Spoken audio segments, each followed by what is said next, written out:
What happens when a beloved television personality finally reaches their breaking point during a live broadcast?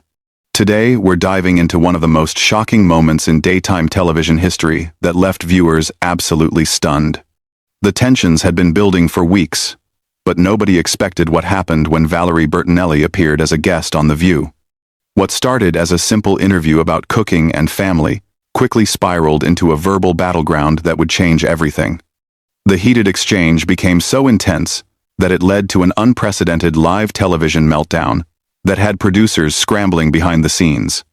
Before we get into all the explosive details, make sure to hit that subscribe button and let me know in the comments what you think really caused this dramatic fallout. The morning started like any other at the View studios in New York. The crew was setting up for what they thought would be a lighthearted interview with Valerie Bertinelli, who was there to promote her new cookbook and talk about her recent life changes. The producers had specifically chosen Valerie because they wanted a feel-good segment to balance out the heavier political discussions that had been dominating the show lately. What they got instead was a powder keg waiting to explode. Joy Behar had been having a particularly difficult week. Behind the scenes, sources say she'd been increasingly frustrated with the direction of the show and felt that her opinions weren't being respected by both the producers and some of her co-hosts. She'd been making comments about feeling undervalued and overlooked, especially when it came to booking decisions and segment planning. Little did anyone know that this simmering resentment was about to boil over in the most public way possible. As the cameras rolled and the show went live, everything seemed normal at first. Whoopi Goldberg introduced the segment with her usual warmth, welcoming Valerie to the table with genuine enthusiasm. The other co-hosts chimed in with their greetings, and Valerie seemed relaxed and happy to be there. She started talking about her cookbook, sharing some personal stories about rediscovering her love for cooking after going through some difficult times in her personal life. "You know, cooking has always been my therapy," Valerie said with a smile. "But lately it's become something even more meaningful. It's about nourishing not just my body but my soul." The audience was clearly connecting with her heartfelt words, and the interview was flowing beautifully. That's when Joy decided to interject. "Well, that sounds wonderful and all," Joy said with a slight edge to her voice that the others immediately picked up on. "But don't you think it's a little privileged to talk about cooking as therapy when so many people can barely afford groceries right now?" The comment came out of nowhere and completely shifted the energy in the room. Valerie looked genuinely surprised by the hostile tone. "I'm sorry, I don't understand what you mean by that," Valerie responded, trying to keep her composure. "I've actually been very open about my own financial struggles and how cooking helped me get through some really tough times. I'm not sure why you're making this about privilege." Joy leaned forward in her chair, her voice getting sharper. "Oh, please. You're a celebrity with multiple houses talking about how cooking heals your soul. Do you have any idea how tone-deaf that sounds? While regular people are choosing between paying rent and buying food, you're here promoting another cookbook that probably costs $30. The tension in the studio became palpable. Whoopi tried to jump in, to redirect the conversation, but Joy wasn't having it. She continued her attack with increasing intensity. "And another thing, why is it that every time a celebrity goes through a divorce or breakup, they suddenly become a cooking expert? It's like you all have the same publicist feeding you the same script about finding yourself in the kitchen." Valerie's face began to flush, but she maintained her dignity. "Joy, I really don't appreciate the personal attacks. I came here to talk about something that genuinely helped me through a difficult period in my life. I never claimed to be an expert, and I certainly never suggested that my experience was universal. I shared my story hoping it might help someone else who's going through something similar." "Help someone else?" Joy scoffed, rolling her eyes dramatically. "The only thing you're helping is your bank account. This whole reinventing yourself through cooking thing is just another celebrity cash grab, and frankly, I'm tired of pretending otherwise." The other co-hosts were now exchanging worried glances, clearly uncomfortable with how aggressive Joy was being toward their guest. Sarah Haynes attempted to step in, saying, "I think what Valerie is trying to share is really beautiful, and many people do find comfort in cooking during difficult times. But Joy immediately turned her fire toward Sarah as well. "Oh, you think it's beautiful too?" Joy snapped. "Of course you do. You probably think every celebrity's journey of self-discovery is beautiful and inspiring. Well, I think it's calculated and fake, and I'm not going to sit here and pretend otherwise just to make everyone comfortable. The audience was now completely silent, sensing that something was going very wrong. Valerie took a deep breath and tried one more time to diffuse the situation. "Joy, I honestly don't know what I've done to upset you, but this feels very personal. If you have an issue with me specifically, maybe we should discuss it privately rather than attacking me on live television." That comment seemed to push Joy over the edge. She slammed her hand down on the table, causing everyone to jump. "Personal? You want to know what's personal? What's personal is watching this show turn into a celebrity therapy session where we're supposed to nod along and praise every has-been actor who writes a cookbook. What's personal is being told I need to be nicer to guests who are clearly just here to sell their products." Whoopi finally had enough and tried to take control. "Joy, I think we need to take a breath here and remember that we have a guest."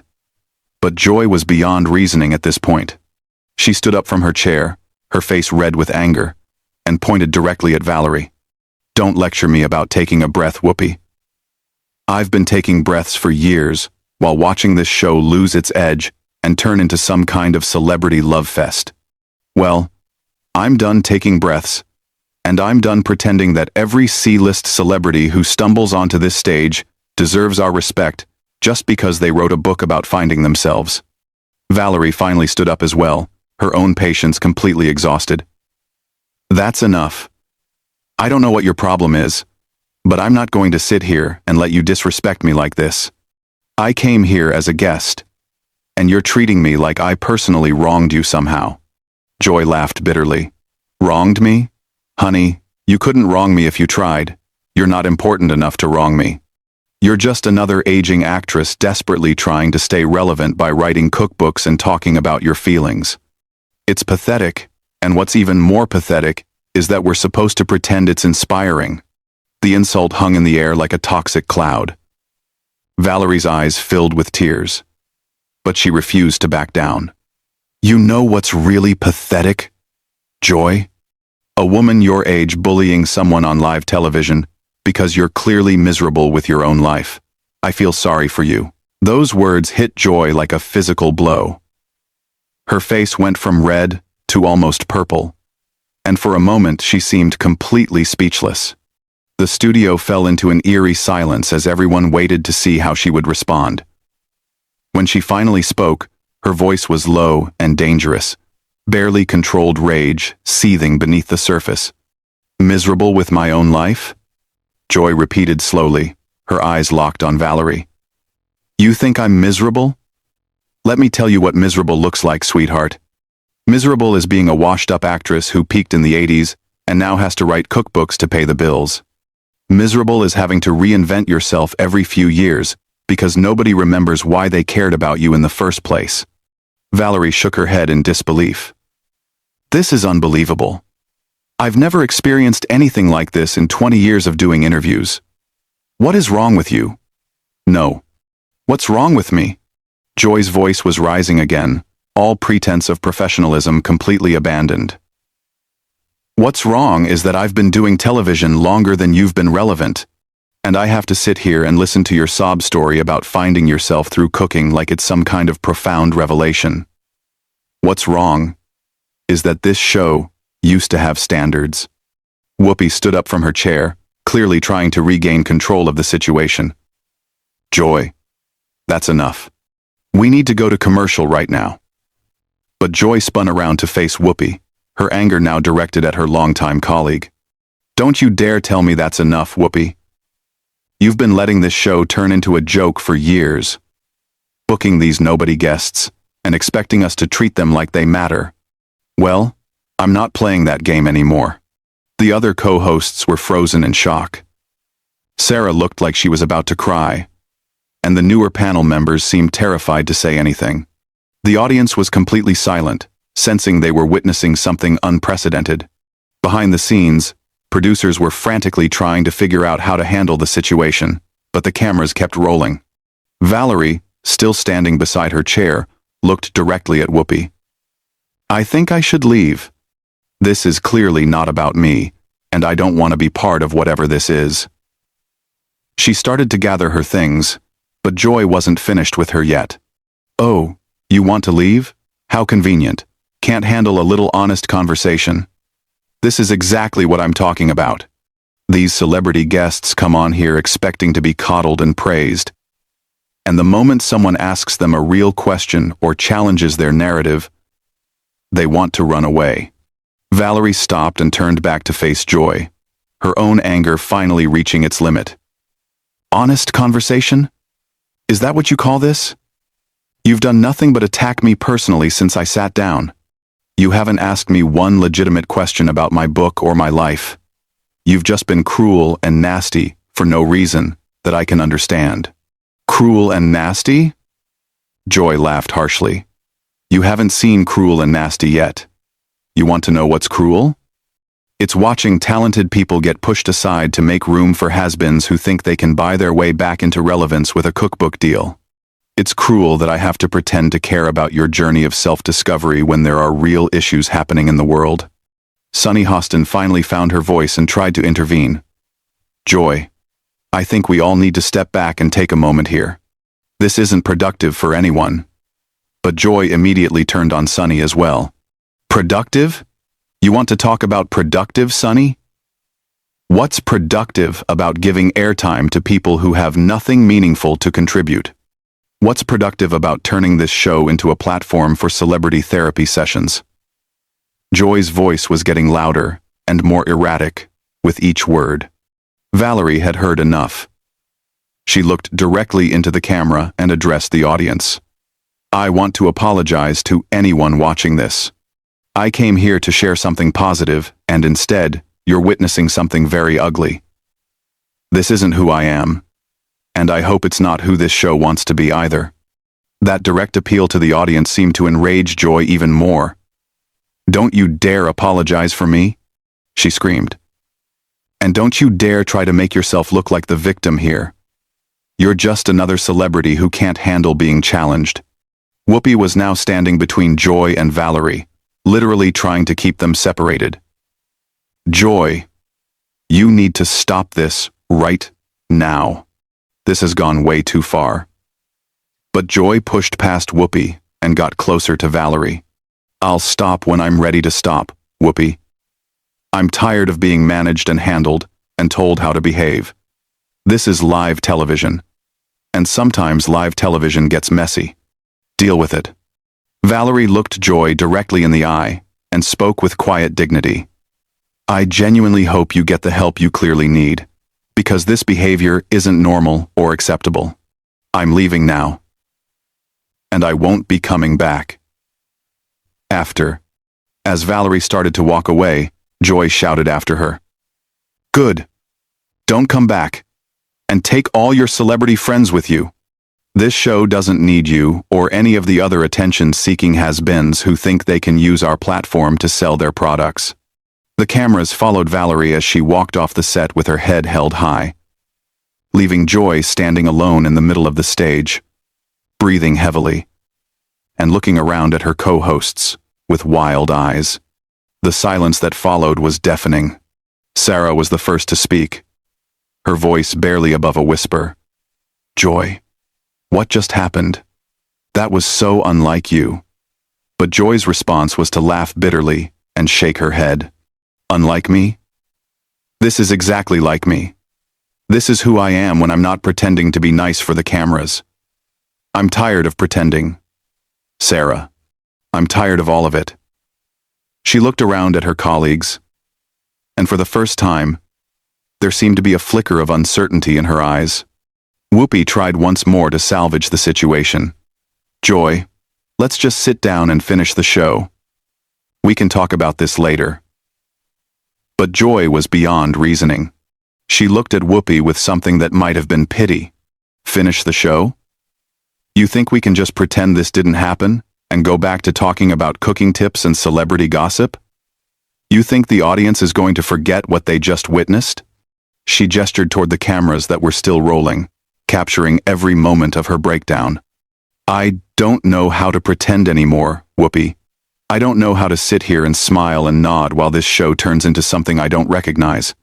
I don't know how to be fake and pleasant when everything about this feels wrong to me. The raw honesty in her voice was almost more disturbing than her earlier anger.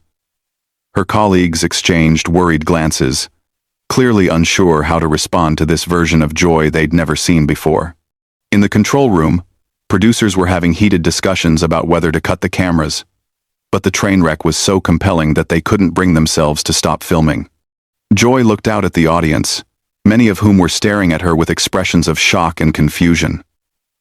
You all came here, expecting your usual dose of celebrity fluff and morning show banter. Didn't you? Well, congratulations. You got a real show today.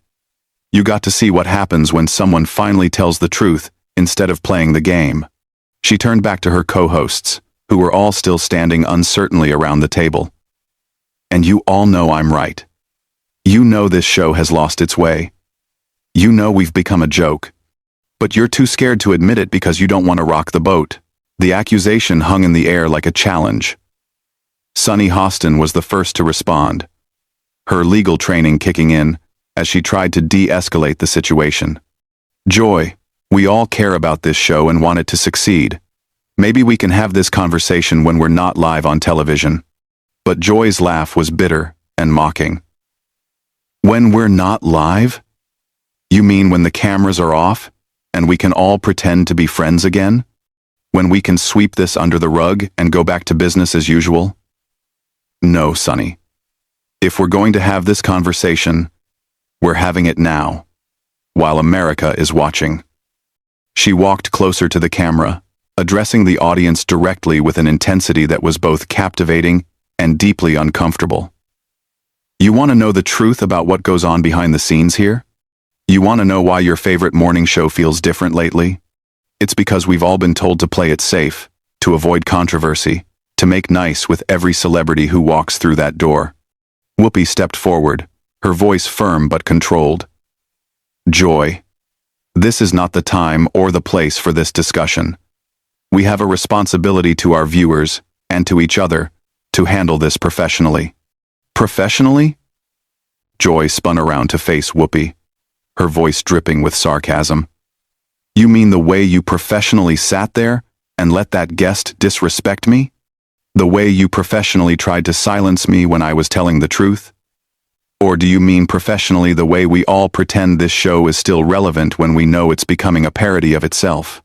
The other co-hosts were now huddled together at one end of the table, clearly unsure whether to flee or stay.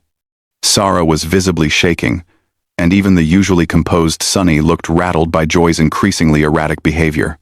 Joy continued her tirade, pacing back and forth across the stage like a caged animal. You know what the real problem is here? It's not that I was rude to that guest. The real problem is that nobody wants to hear the truth anymore. Everyone wants everything sugar-coated and sanitized. Well, I'm 68 years old, and I don't have time for sugar-coating anymore. She stopped pacing and looked directly at her co-hosts. You all sit there judging me for speaking my mind. But where were you when the producers started booking these irrelevant guests? Where were you when they started telling us to tone down our opinions? You all just went along with it because it was easier than fighting. Whoopi tried once more to reason with her longtime colleague. Joy, we can discuss all of these concerns, but not like this. Not in front of our audience. This isn't fair to them or to us. Fair? Joy's voice rose to almost a shriek. You want to talk about fair, Whoopi. Is it fair that I've given the best years of my career to this show, only to be told I need to be nicer? Is it fair that we have to pretend every celebrity cookbook is a masterpiece? Is it fair that we can't have real conversations anymore? Because someone might get their feelings hurt? The studio audience was completely silent now, many people looking genuinely frightened by what they were witnessing. Some were taking out their